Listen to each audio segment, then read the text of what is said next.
Seems wherever we find an Abyss Mage hideout, there's often a bunch of ruin guards roaming around too. Is that just a coincidence? Or... There are no coincidences in the world. Everything is the fruit of seeds planted long ago. Just like your appearance in that tavern. Time, forget it. Just some needless musings. The connection between the Abyss Order and the Ruin Guards is by no means incidental. Rather, they are both branches that have grown out and up from the same roots below. Branches? Roots? What do you mean exactly? Both originate from an ancient nation that was destroyed 500 years ago. Khaenriah. Huh? Khaenriah? Really? The Abyss Order and Ruin Guards are left over from after the destruction of that nation? Oh, speaking of Khaenriah, that's really a super ancient name. Oh, right. As your guide, Paimon should explain a bit here. A long time ago, the nation of Khaenriah was... Huh? You have memories of being there. But that nation was destroyed 500 years ago. Is that so? Well, everyone has their secrets. You did not pry into mine, so I shall not pry into yours.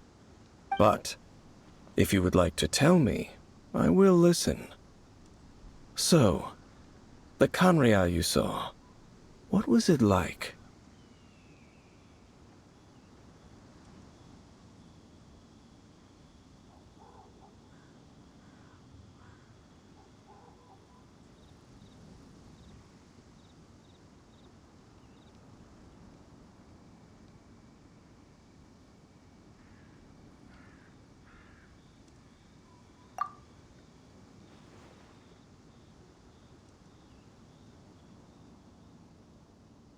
So that's the complete story, huh? Paimon thought that you ran into that unknown god first. I see. So your first memory after coming to this world was being awoken by your brother from within that meteorite. It seems your brother woke up first. But the question is, how long before you? And then your brother told you that the destruction of Khaenriah plunged the whole world into chaos, and that you two should leave this world called Teyvat? The destruction of Khaenriah? He said that? That destruction you witnessed, that's history from 500 years ago. It seems the first time you awoke in this world was indeed during that period. Huh. So your brother must have understood this world better than you did, because he woke up first. And it was shortly after that that you encountered an unknown god who blocked your path, so you couldn't escape. Oh, Paimon knows this part really well. I understand. When you awoke at that time and hurriedly tried to leave for another world, you didn't know anything about Khaenriah. But now, since you have come to gain some understanding of Teyvat, you are able to guess that the war you witnessed all those years ago must be the war that ended Khaenriah. Am I right?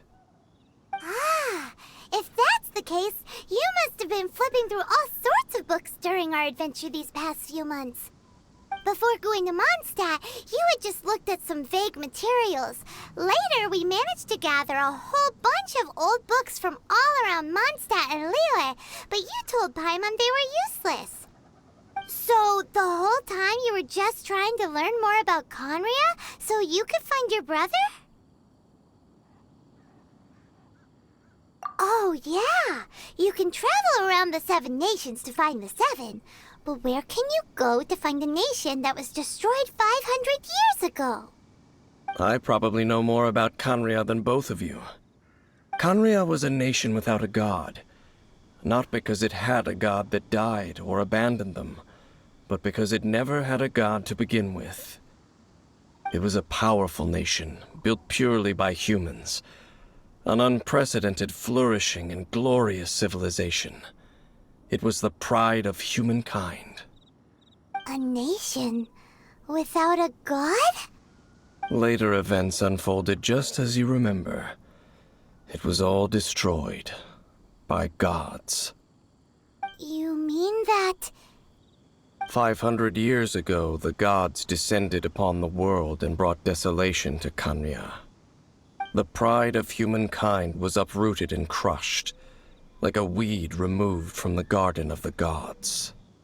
How could that be? The history books don't say anything about that. Yes, well, continuing to discuss the past now will only dampen our spirits.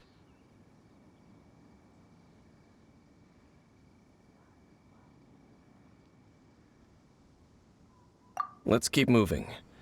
I will tell you more of what you want to know as we continue our search.